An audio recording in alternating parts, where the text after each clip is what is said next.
Salutations to those who are young and young at heart. Oremi, Madamfo, Enyim, Salam alaikum, Hola, buena gente, Bonjour, legend, Linja, Dumelang, Murigaboto, Muliwanji, Murigaboto, Makadin, Karibu, Mwakaitawani, Munotambere. Welcome to Bluffview SDA online platform. This is a place where your soul will find rest. Did you know every Wednesday and Friday at 6:15 p.m. we have consistent midweek prayers? Not only that, during the day from Monday to Friday, if you need a soulful song, please tune into our platform and indeed you'll find rest for your soul. On Sabbath, which is Saturday, we have services from 8:30 right up to 6 p.m. What do you expect to find? We have got the church at study, Sabbath school, music. It's story time. Even our little ones, the children, will find solace on Bluffview online worship platforms. Yes, not only are they going to receive a powerful sermon for them, but including the songs, and they'll sing the songs of Zion in the comfort of your home.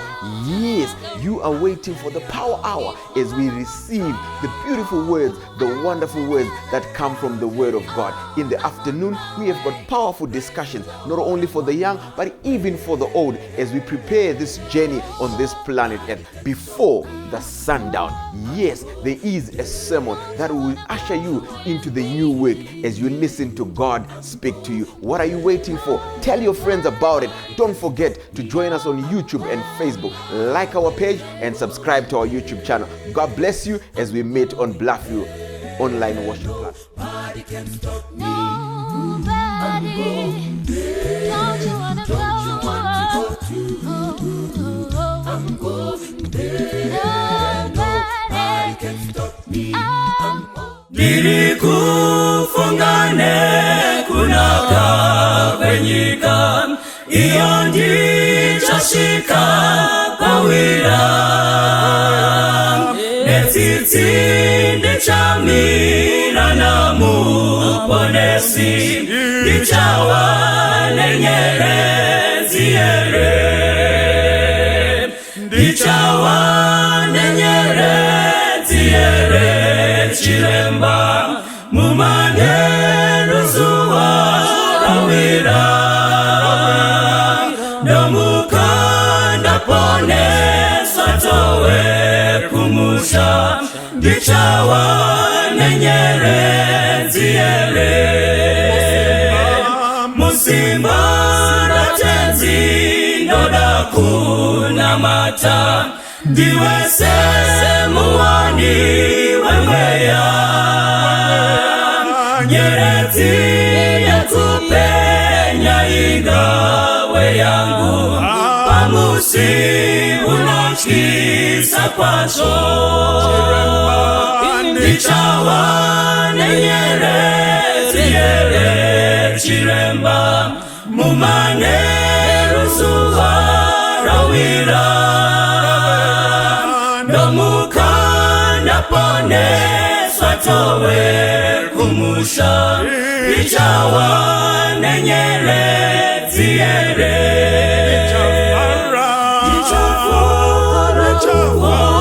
na ususu wa Jesu nomupa rukuzo narini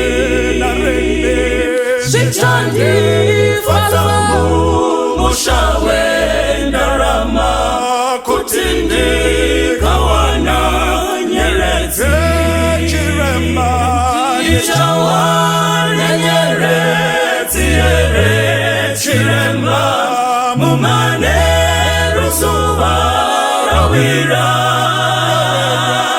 nomukanda pone swatowe kumusha ichawa nenyerezi ere nichafara kuona na usu wa Jesu ndomupa rukuzo narini shichandi fatamu moshawe ndarama kutindi kawana nyerezi chiremba ndichawa nenyerezi ere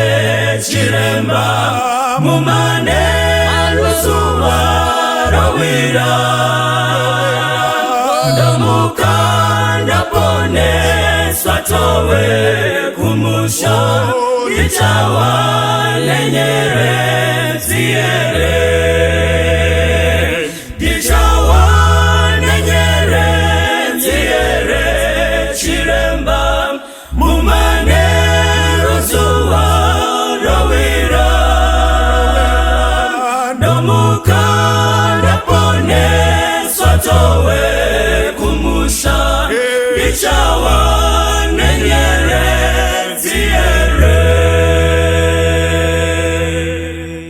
Vese wavanonzwa uranyi Sokora kanaka murese pasi Kuti vanu vese ngarinzweni Uyo unoda Uyo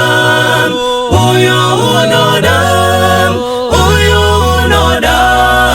Tumasoko pagomone mikana Baba wadikanwa Ari kudaita Uyo unoda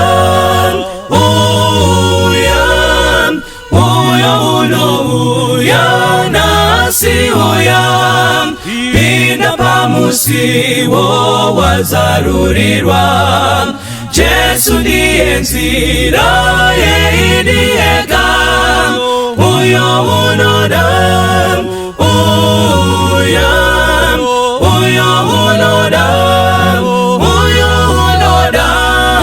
Tumasoko pagomone mikana Baba wadikanwa Ari kudaita Uyo unoda Uyo unoda Dawira idi Uyo unoda Tiwirange iswi Uyo unoda Upenyu darini Uyo unoda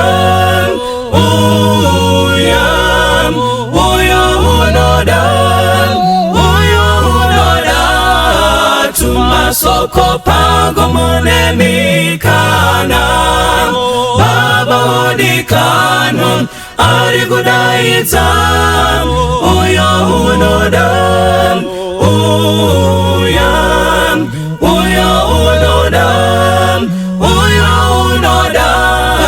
Tumasoko pagomone mikana Baba wadikanwa Ari kudaita Uyo unoda Baba wadikanwa Ari kudaita Uyo unoda Baba wadikanwa Ari kudaita Uyo unoda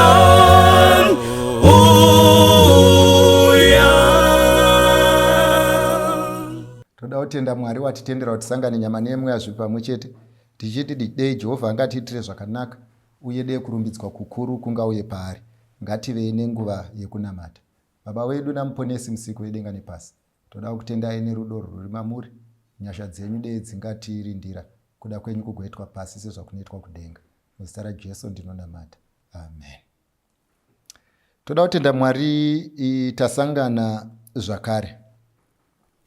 Unoziva Bhaibheri rangu vafana rinoti mai vebenzi havana mufaro. Pari kunzi mai vebenzi havana mufaro, hapasi kunzi mai vasina kurongeka havana mufaro. Pari kunzi izvo mai kunyange vakaita business woman, mai kunyange vakaita professor, mai kunyange vakaita mari inotaura, mai kunyange vakaroora murume anovachengeta singaiti, mai kunyange vakaendesa mwana kuchikoro chinodhura, mai kunyange vakakuendesa kuchikoro chiri kumhiri kwemakungu, mai kunyange vakakupa upenyu husina vamwe vese, mai kunyange vakakupa mota kubva uchienda kucrash kusvika uchikura. Bhaibheri rangu riri kuti vanenge vachiita vachifunga kuti uri munhu kwai, asi Bhaibheri rinozoti izvo mai vebenzi havana mufaro. zoreva kuti zvaitirwa benzi zvakafanira kunge dei zvisina kuitwa. Kuseenzera benzi zvakafanira nekusaseenza. Ukaripa nyama yakafuraiwa, benzi rinoda kudyira pasi. Ukaipa zvakakosha, harioni kukosha kwazvo.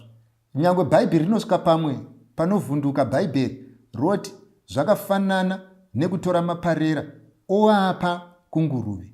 Zvazvairehwa ndezvekuti kune vamwe vari uko vane misoro vakashaya vabereki, asi koita mai vakabereka benzi zvikanzi neBhaibheri havana mufaro. Ndodzokurira vana vangu, hanzi mai vebenzi havana mufaro.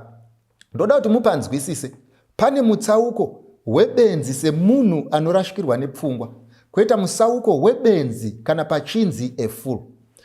Kana ukatora benzi rinorasikirwa nepfungwa ukaripa mapiritsi aro zvakanyatsofanana, rinoti izvo parinenge rakamwa mapiritsi rinenge riri munhu kwai. Kana rashaya mapiritsi ndo parinotanga kuenda out.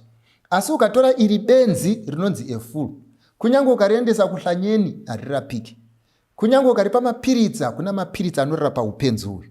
Saka Bhaibheri manje roisa pachena kuti no, kana wazvara benzi hanzi misodzi haiperi. Saka nhasi unoyu ndoda kuti vana vangu tiburitsirane pachena, umwe nemumwe uite evaluation.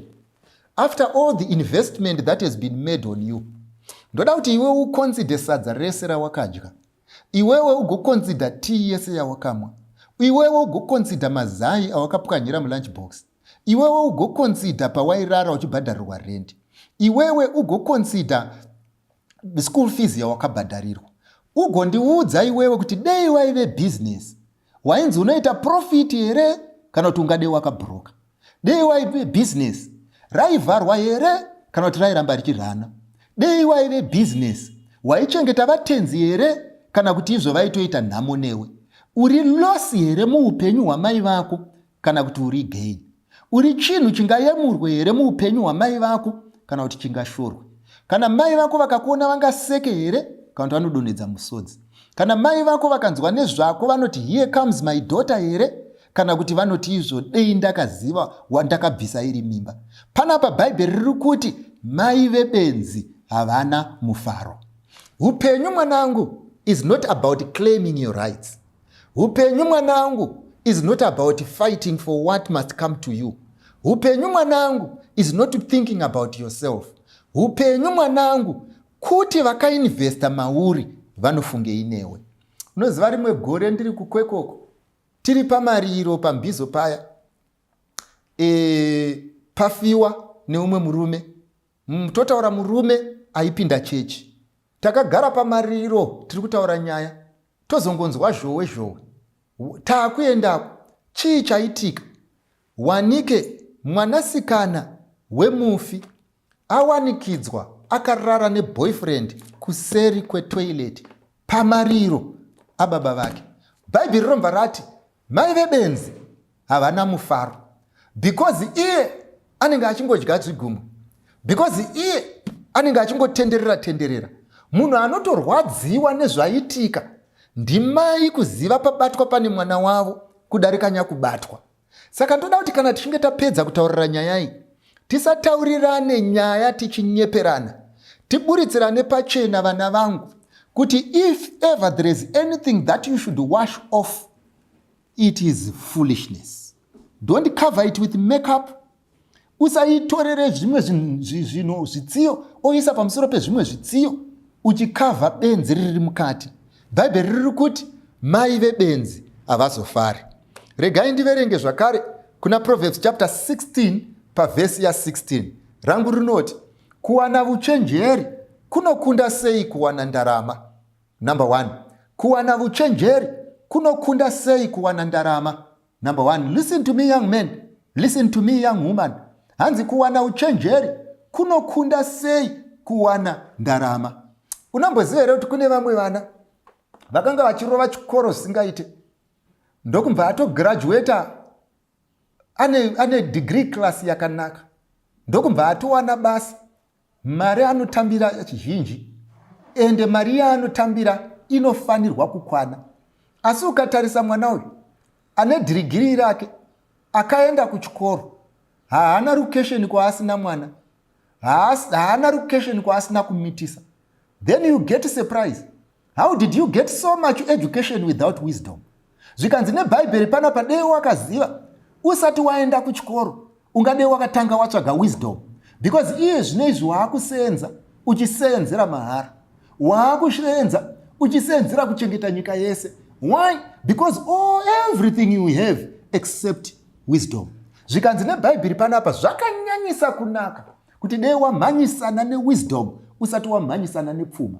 Unoziva zvinoitika, kune vamwe vanasikana vekuti kana achinyatsosarudza anonosarudza kana achida kupfimbwa, anonosarudza mukomana kwaye, mukomana akarurama ane tunhu twake, onyatsoona kuti apinda akuzonogara zvakanaka. Mangwana makuseni ozoona zvinhu zviya zvaramba kushanda. Chii chaakanga asesa? Akangoasesa kuti zvapane mari ndichanogarika. Chaasina kuziva ndechekuti kana wapinda mumari uri benzi haitengi rugare. Saka bhaibheri panapa riri kuisa pachena kuti vanhu imimi zvinhu zvizhinji zvamunotanga kutsvaga handizvo zvamaifanirwa kutanga kutsvaga. Chinhu chamaifanirwa kutanga kutsvaga is wisdom before you seek for things that require wisdom. But unfortunately, when you speak, munoita kunge vanhu vakachenjera zvisingamboite, munoita kunge vanhu vakarongeka zvisingamboite. Kana muri paFacebook munenge vanhu vakarongeka zvisingamboite. Kana makapfeka tumajini tunomecha kunge makarongeka zvisingaite. Kana makapfeka tumasiketi kenyu kunge makarongeka zvisingaite. Kana makaisa makeup kunge makarongeka zvisingaite. Nyamba bhaibheri panapa riri kutaura kuti there are so many people there who only concentrate on things that are not important but mapenzi.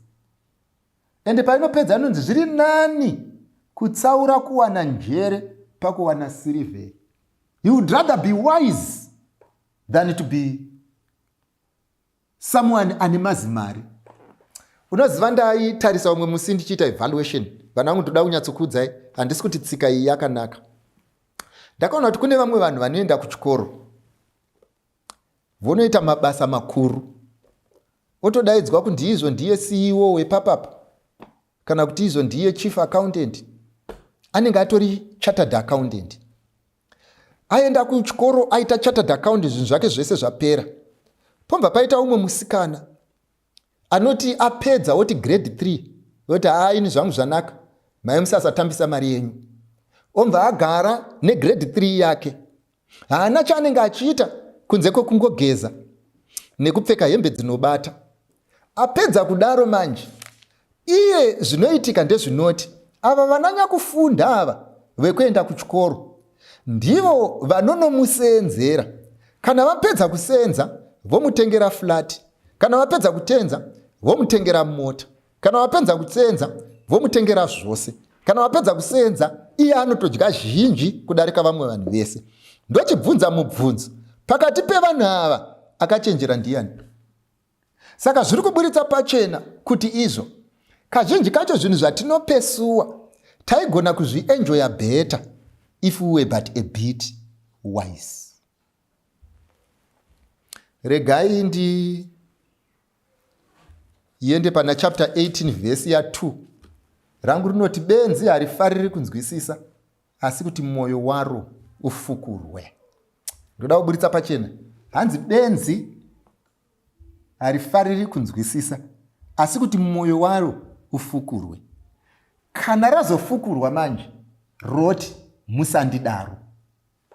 Batai, ndoda kuti mubate iyo yandutaura vhesi iyi murambe munayo pandichapindura mubvunzo iri pano. Zvanzi benzi harifariri kunzwisisa asi rinomirira kuti ritange rafukurwa. Ndakupindura mibvunzo iri pano. Wekutanga uri pano unoti, should a guy be forced to marry a lady because amuimpregnata kunyangwe asingamude?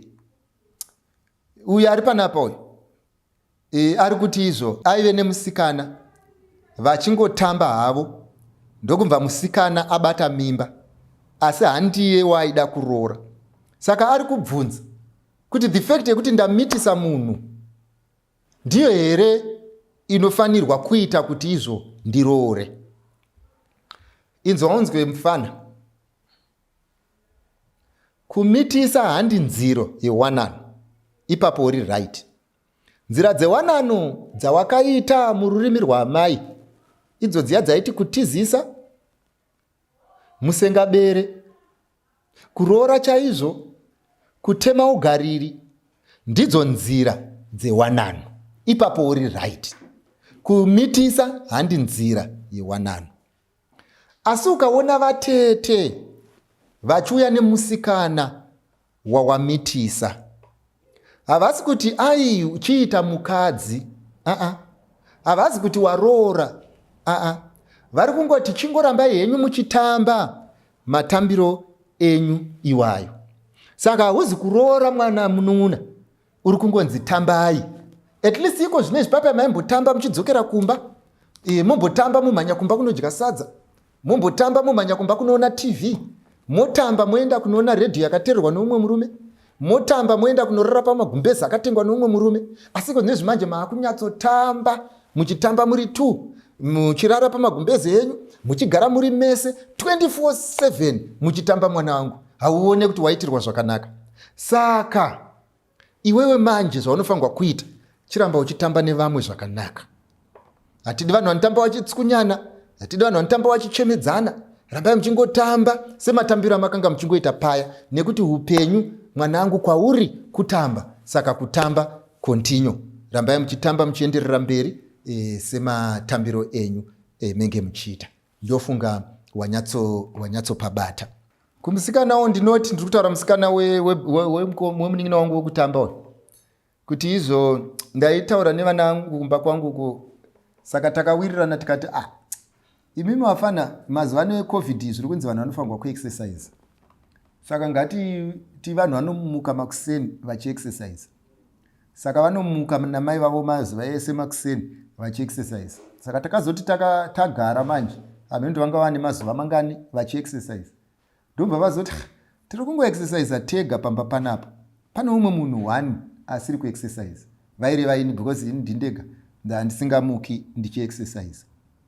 Ndomva zvanzi izvo namadhamu zvikanzi havana vari kubvunza kuti imimi muri kuti exercise panapa, sei imi musiri kuexercise.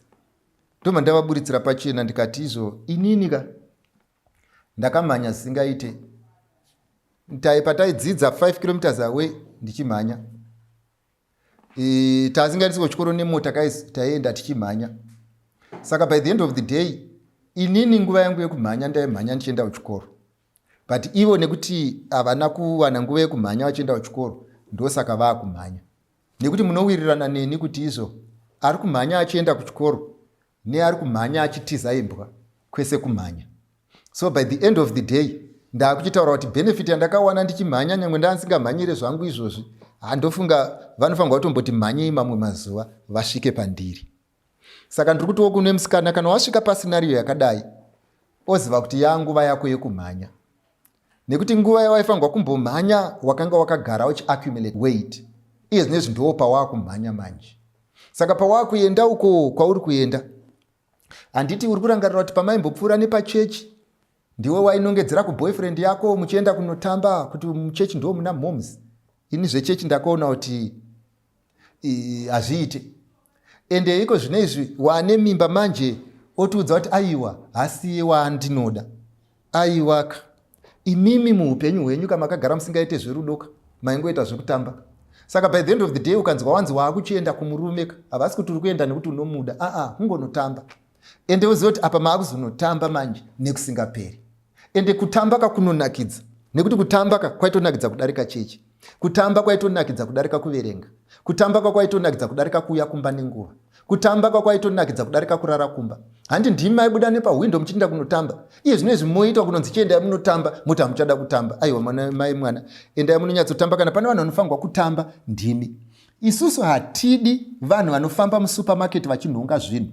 Hatidi vanhu vanoti vakapinda musitoro vanonhonga zvinhu vozoti patili voti umwe munhu abhadhari.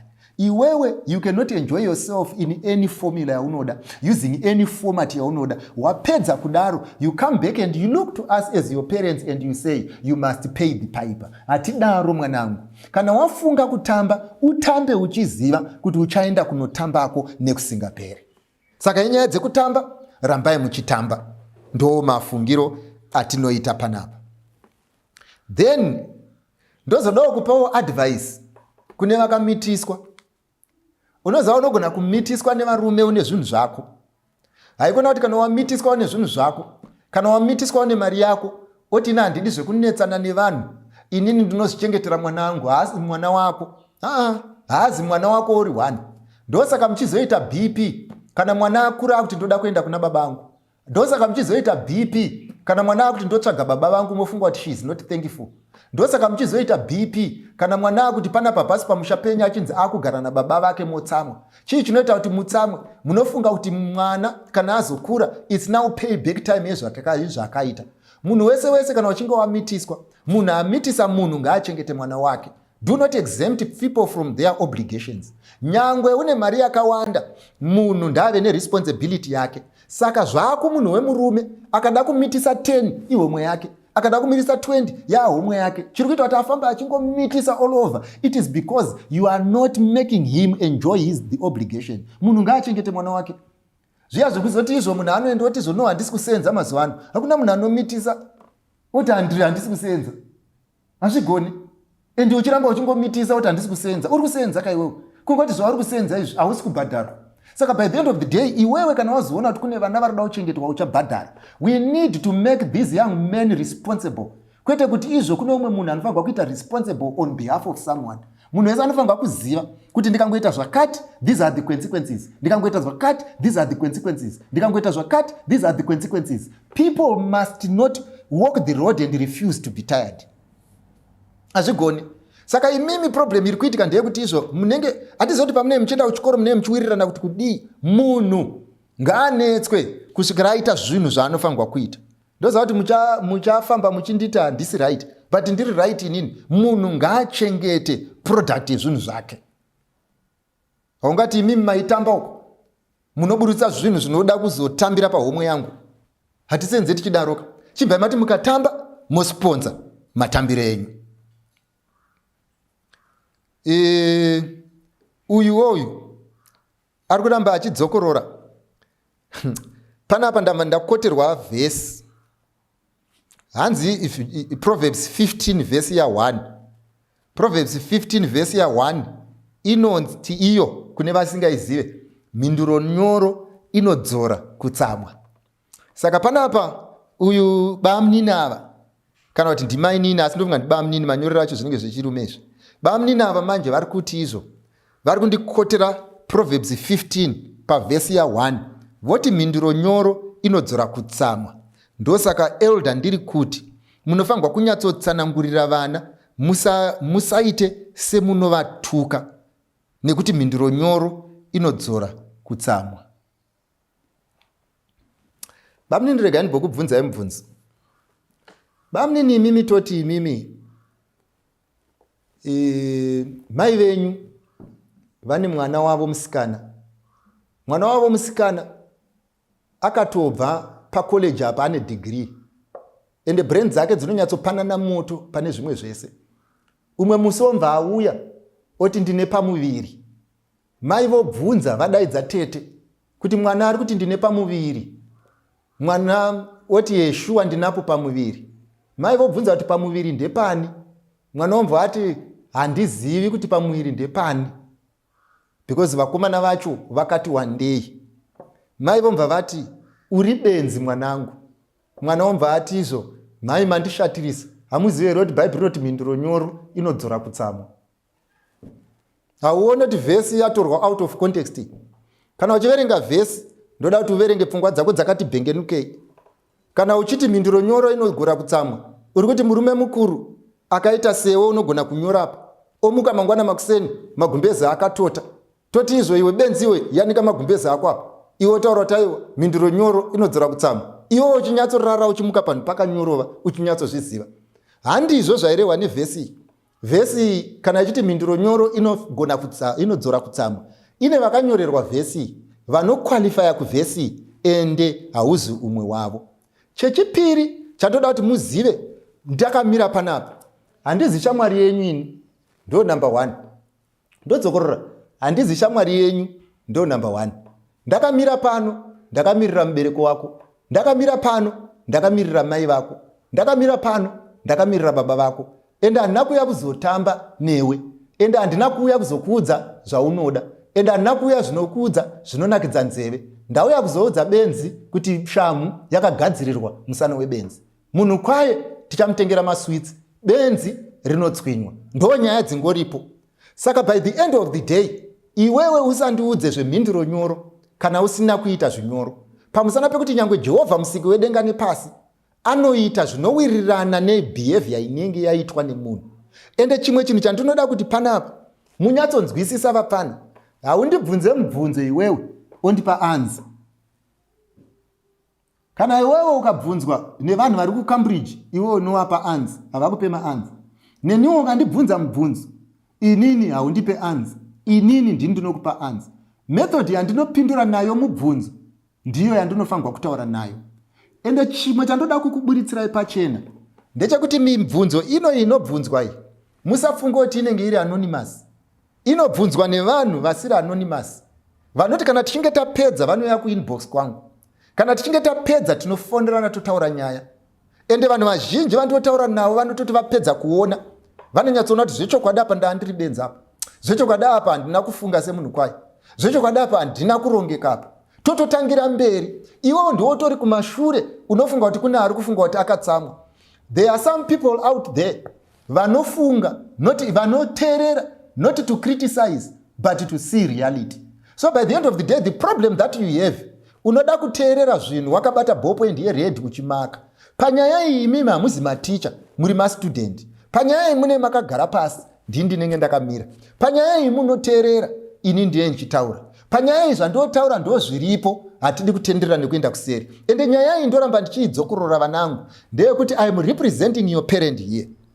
Iweme vazhinji venyu vandotaura navo apa, hamuna vana. Hauna mwana iwewe, ndo number 1. Ende hakuna munhu anonzwisisa kurwadza kwekubereka kuna akabereka. Hakuna munhu anonzwisisa kuabhuzwa kwemwana kunze kwaabhuzirwa mwana. Hakuna munhu anonzwisisa kurwadza kwemwana a drug addict kunze kwayane mwana kuita problem yemadrugs. Hakuna munhu anonzwisisa, I repeat and I come back to you, anonzwisisa kurwadza kwekuti mwana anouya akatakura mimba, mukomana obvunzwa kunzi muri kuitei, oti taitamba, achitamba nebrandi romwe munhu. Imimi mapedza kudaro moti mhinduro nyoro inodzora kutsamwa. Vafana, ngatibudirei pachena. Kana uchida zvemhinduro nyoro, enda kusaidi remhinduro nyoro. Kana ukasaenda kusaidi kwemhinduro nyoro, hauna mhinduro nyoro yauchawana. Endi vanangu, nhasi timba tabudirana pachena chinechi. Ndoda kutombokuudzai ndezvekuti mamwe mazuva ndinoti ndakamira panapa ndichiverenga mibvunzo ndinotombotsamwa. Zvoti ndinenge ndichida kutotaura ndakatsamwa. Ende mukanyatsoona pandenge ndichitotaura ndisina kutombotsamwa mufunge. Ndo inonzi normal yangu iyoyi. Zvekuti mimi gorera ndide kuri kuti ndinombopindura 1 mubvunzo ndakatsamwa, wainopinda mumachira masikati, because inenge yamunhu kumunhu, nyama kunyama. Saka ndinotozitorera nguva yekutomira pano ndototsanangura ndisina kutombotsamwa, zvekuti handitori kure nekutsamwa. Zvekuti kana uchifunga kuti ndiri ndakatsamwa, handina kutsamwa. Ndosaka baba vako namai vako vakandituma kuti nditaure newe, vakaziva kuti inini ndini ndinototaura zvinyoro.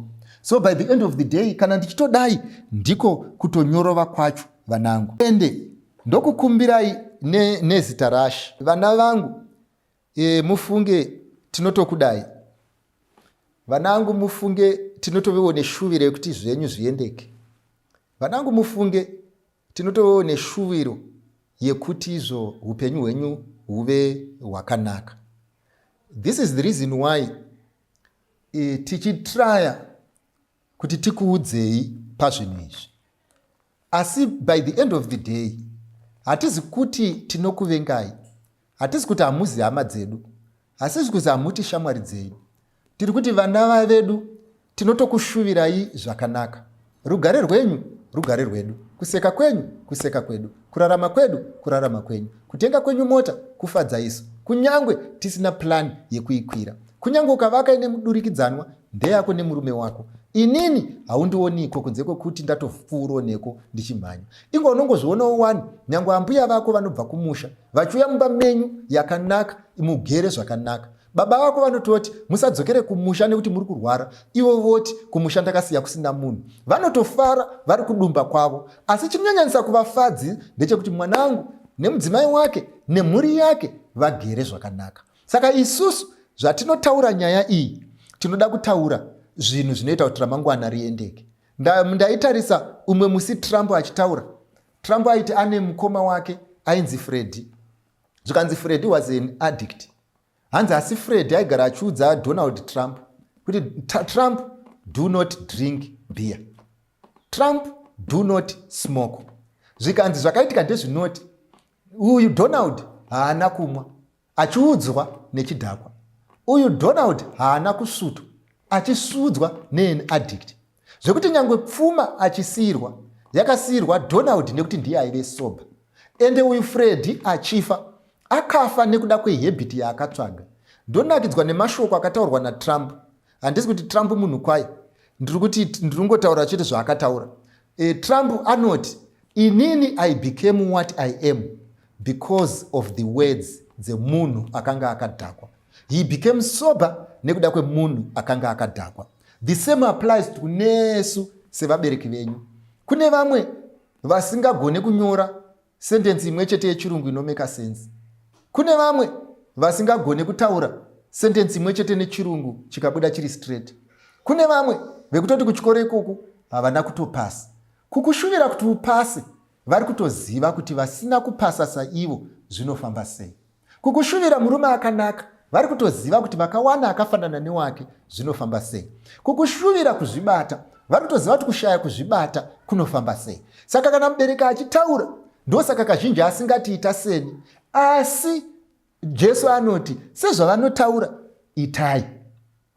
We might have made our own mistakes, we might have messed up, we might have done all things wrong, we might not have walked nzira yamaida kuti tifambe, asi vana vangu ndoda kukuudzai itai zvatinotaura. Ndodzokorora, itai zvatinotaura. Uyu wekupedzisira anoti izvo handiti love inofanirwa kunge iri unconditional. Isusu vakomana tinogona kunge tisina mari, musikana ari ane mari, and they look down upon us. Inini I believe love is unconditional. We must not consider that. Pamusana pekuti musikana anogona kunge achibudirira indisina. Aiwa mnin'ina, havazi kukudira mari kana kukurambira kushaya mari. Ndodzokorora, havazi kukudira mari kana kukurambira kushaya mari. Aiwa, pavanenge vachikuramba vari kungoti iwewe uriwe kukwira bhazi, isusu bhazi hatina urijaira, tajaira mota. Iwewe tikazoti handei kuholiday, instead yekuenda nesi kuVictoria Falls unoti handei kumusha. Saka ndozvavari kukurambira, havasi kukurambira kuti hauna mari. Vari kungokurambira kuti vanoziva kuti type yevanhu vakaita sewe inogona kuzoredusa standard kudarika yavanoziva. Saka inyaya yestandard yakaemwa yauri kurambirwa, but love is unconditional. Therefore, kana tichiti iri unconditional, tinoreva kuti vanhu vanoda munhu zviri unconditional hazvireve kuti vane brain dzisingapanane moto. Brain dzinenge dzichingotaurawo kuti izvi handizozvigoni, iyi ndima iyi handizoigoni, kuzoenda kubocha kunosakura handizozvigoni, kuzoswera ndakamirira malifts pakona inini handizozvigoni, ndiri zvangu munhu wemota. Zvekuzonzi ndinzi no makeup handiiti, iyo iriyo yandajaira, ini handizozvigoni. Zvekuti tizorara 5 days a week tichiseva nemunyu tozodya musi wesabata nemuriwo, inini handizozvigoni. Saka sezvo ndisingazvigoni, rega ndisiyane nevanhu ava ndisazovaisa pamuyedzo wekunonditsvagira nyama vasina plani yekuitsvaga. Ndo zvingoripo chete mun'ina, havasi kukutarisirai pasi, vari kukurespektai stereki, ende pfungwa yenyu kuratidza kuti vari kukurespektai, ndosaka vari kukusiyai makadaro kuti musatozombonetseka nekunetswa kuti handi kuholide, nekunetswa kunzi tenga mota, nekunetswa kunzi bharadhara DSTV, nekunetswa kuti handi tinogara kuganiyo, nekunetswa kuti hanzi tinogara kuborodheyo. Vari kunyatsoona kuti hatidi kumbokunetsai baba munini, saka vari kukusiyai makadaro kuti imimi mukwanise kuramba muriko kugeto, muchigara pamabridge, muchitaura nyaya, muchiita zvese, because ivo upenyu hwebridge hunozovatiremerei. Ndo zvoga zviripo munin'ina. Mwari akuitirei zvakanaka. Ngatinamatei. Baba wedu namuponesi musiko wedenga nepasi, tokutendai nevanakomana nevanasikana vedu, vaitirei zvakanaka, vachengetedzei, vape dzinopanana moto. Muzita raJesu ndinonamata. Amen. Tanzwa kunakisisa, Jesu aponesa, iro soko raura, Jesu aponesa, siwisa nyika dzese, kumiriyo kwenyanza, tenzi anotituma, Jesu aponesa, tumiranyi panyanza, Jesu aponesa, unzanyi vanyangadzi, Jesu aponesa, imbanyi wozvitsuwa, kana vari panyanza, pasiri chazorinzwa, Jesu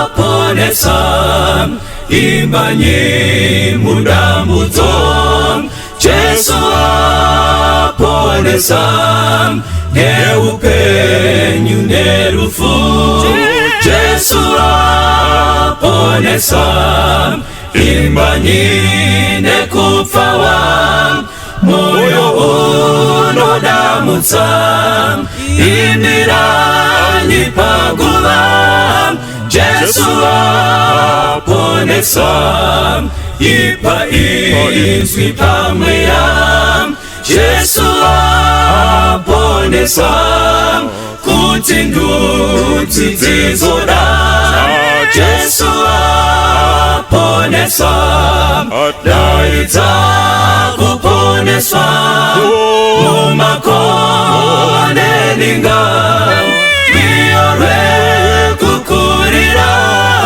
Jesu aponesa, ipa izwi pamweya, Jesu aponesa, kuti ndudzi dzizoda, Jesu aponesa, daidza kuponeswa, mumakonde ninga, riyo rekukurira, Jesu aponesa, daidza kuponeswa, mumakonde ninga, riyo rekukurira, Jesu aponesa, riyo rekukurira, Jesu aponesa, riyo rekukurira, Jesu aponesa. Ndakarwadziwa Jehovha atsamwa, zvitema zvakandifuwira pasi, ndakachema ndirimo mumatope, tenzi akandiburitsa kunzezve, andiburitsa mumatope, andilisa iri panomwa, ndasiya ndiparweyo, mumoyo rekukunza, haleluya,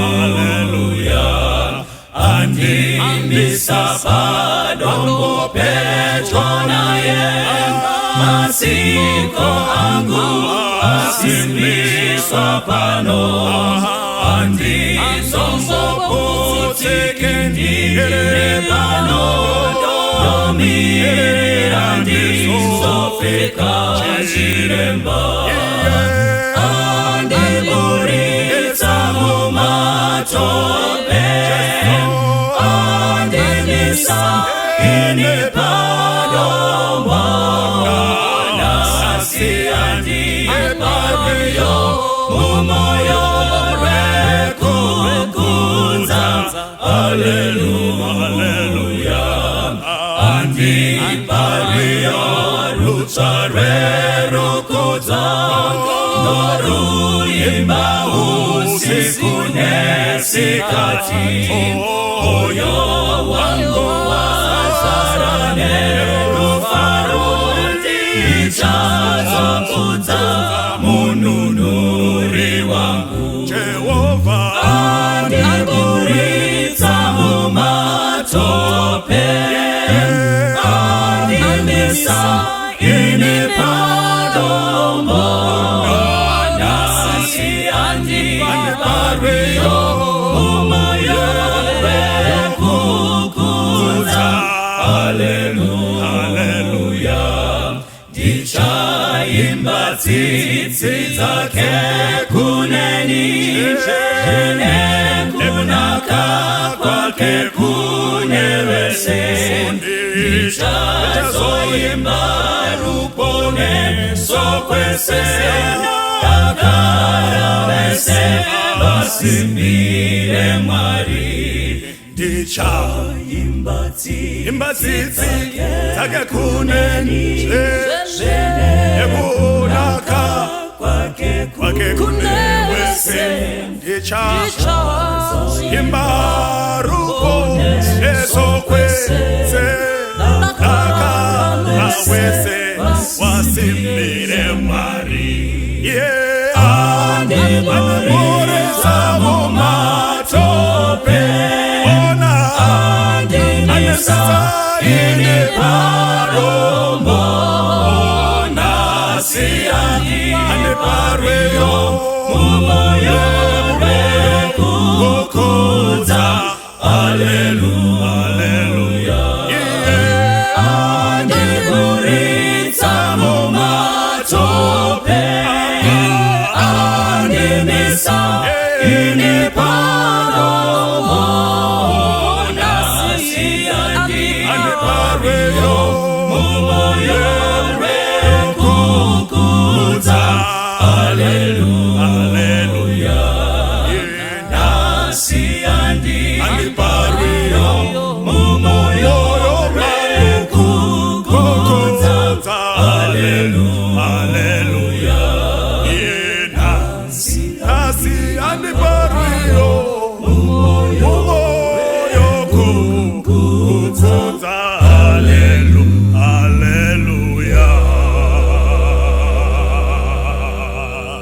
Nina muponesi anoshamisa, anondishamisa ini, anondiwiga mubakore nombo, kunenzizize rufaro, anondiwiga mubakore nombo, rinovisa nyota yese, awiga upenyu muruna rwake, ofukiza neruoko, anondifukiza ini.